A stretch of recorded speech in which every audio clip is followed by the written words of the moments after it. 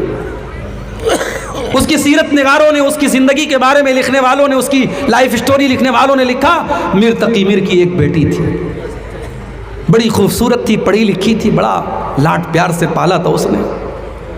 رشتہ تلاش کر رہا تھا, رشتے جتنے مل رہے تھے سب میں جہیز کی ڈیمانڈ ہو رہی تھی. ایک رشتہ ملا, رشتہ اچھا تھا, جہیز کی لمبی چوڑی ڈیمانڈ تھی. میر تقی میر نے مجبور ہو کر کے کہا ٹھیک ہے, ہم آپ کی ساری ڈیمانڈ پوری کریں گے. رشتہ طے ہو گیا, شادی کی تاریخ پڑ گئی. میر تقی میر گھر آیا, اپنی بیٹی کے جہیز کی لسٹ اس کے ہاتھ میں ہے. وہ سوچ رہا ہے کہ اپنی بیٹی کے جہیز کی ڈیمانڈ میں کیسے پوری کروں. میرے پاس تو اتنی دولت نہیں, میں تو شاعر آدمی ہوں, میرے پاس تو انکم کا کوئی سورس بھی نہیں ہے. اس نے اپنے گھر کو بیچ دیا. اس نے کہا میری ایک ہی بیٹی ہے, اس کی شادی ہو جائے گی, میں کرائے کے مکان میں رہ لوں گا, میں کہیں بھی رہ لوں گا, میں اپنے مکان کو بیچ کر کے اپنی بیٹی کی خوشیوں کو خرید لیتا ہوں. اس نے مکان کو بیچ دیا, بیٹی کو خبر لگنے نہیں دی. اپنے مکان کا سودا کر لیا, اور مکان جس کو بیچا تھا اس سے یہ طے کر لیا کہ جب تک میری بیٹی کی شادی نہیں ہو جاتی تب تک میں مکان خالی نہیں کروں گا. سودا طے ہو گیا, خریدار نے اس کو پیسے بھی دے دیے. اس نے بیٹی کے جہیز کا سارا انتظام کر لیا.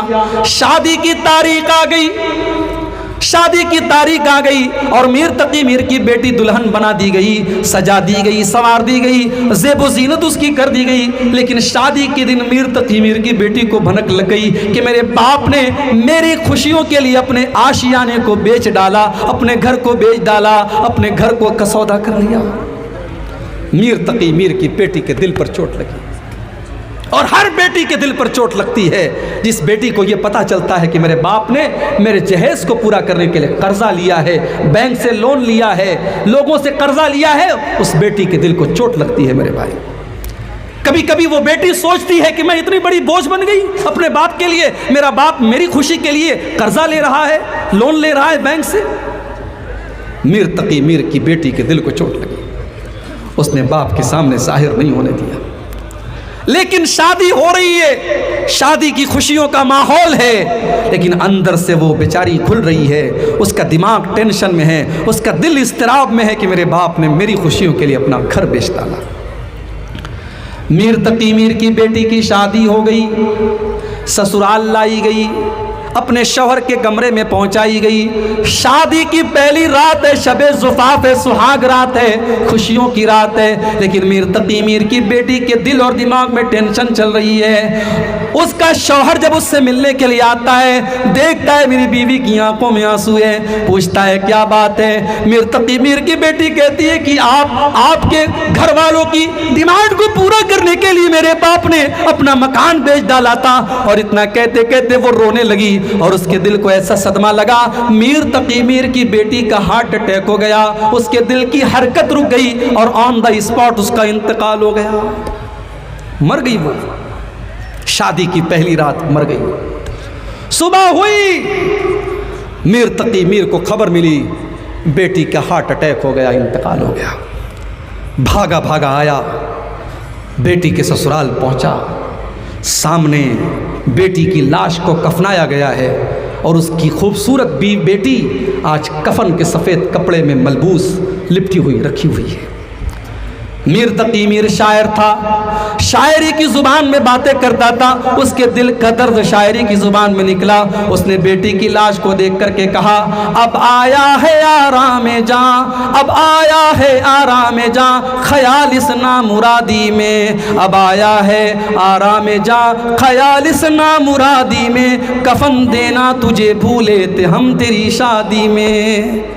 میری بیٹی تیرا باپ ایک چیز دینا تجھے بھول گیا، اس نے کفن تجھے نہیں دیا تھا، اگر کفن دیا ہوتا تو آج تیرے جسم کے اوپر یہ کفن کا کپڑا تیرے سسرال کا نہ ہوتا، تیرے باپ کا دیا گیا ہوتا۔ آج تیرے باپ کو احساس ہو رہا ہے اس نے تیری شادی میں سب تو دیا لیکن تیرے کفن کا کپڑا نہیں دیا۔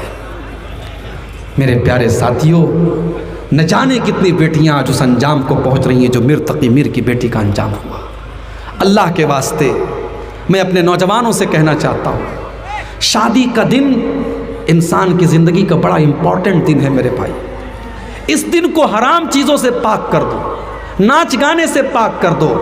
یہ بارات کی ڈیمانڈ بھئی ایک چیز ہوتی ہے، لڑکی کا باپ اپنی خوشی سے کہتا چلو بھئی ٹھیک ہے آپ 20 لوگوں کو لے کے آ جانا، ہم دعوت کھلا دیں گے، حالانکہ اس سے بھی بچنا چاہیے۔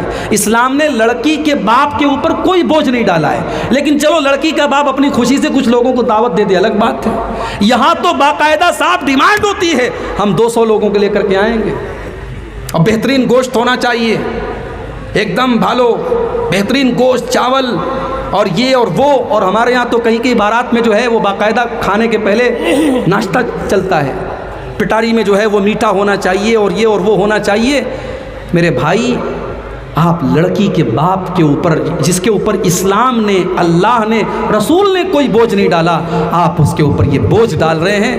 کل قیامت کے دن اللہ آپ سے سوال کرے گا، آپ نے ناجائز طریقے سے اس کو دبایا ہے اور اس کے جیب سے پیسہ نکلوایا ہے اور اس کا خرچ کرانے کی کوشش کی ہے، اللہ کے اس کا حساب دینا پڑے۔ اللہ سے دعا ہے رب العالمین ہم سب کو اجتماعی طور پر اور خاص طور سے ہمارے نوجوانوں کو اللہ جہیز کی لعنت سے بچنے کی توفیق عطا فرمائے۔ اللہ ہمارے نوجوانوں کو بھی اور ان کے گارجین کو بھی، ان کے ماں باپ کو بھی سمجھ دے اور اتنی خودداری ان کے اندر پیدا کر دے کہ وہ بغیر جہیز کے شادی کریں، اور اللہ آپ کی اس پوری قوم شرش آبادی قوم کو اس لعنت سے اللہ تعالیٰ پاک اور صاف کر دے۔ اللہ آج کے اس تبلیغی جلسے کی ہمارے بھائیوں کی محنت کو قبول کر لے۔ ابھی جلسہ انشاءاللہ دیر رات تک چلے گا، کافی علماء آپ کے سامنے بیٹھے ہیں، میں اس امید کے ساتھ یہاں سے جا رہا ہوں کہ آپ جلسے کا جو سکون ہے، وقار ہے، اس کو قائم رکھیں گے۔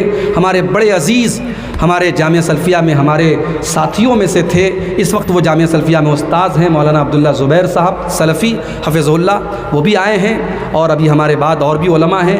آپ ان تمام علماء کا خطاب شوق سے سنیں، غور سے سنیں اور ایک پیغام لے کر کے یہاں سے جائیں۔ اللہ تعالی ہم سب کو کہنے سننے سے زیادہ عمل کی توفیق عطا فرمائے، آمین۔ وآخر دعوانا ان الحمد للہ رب العالمین، والسلام علیکم ورحمۃ اللہ۔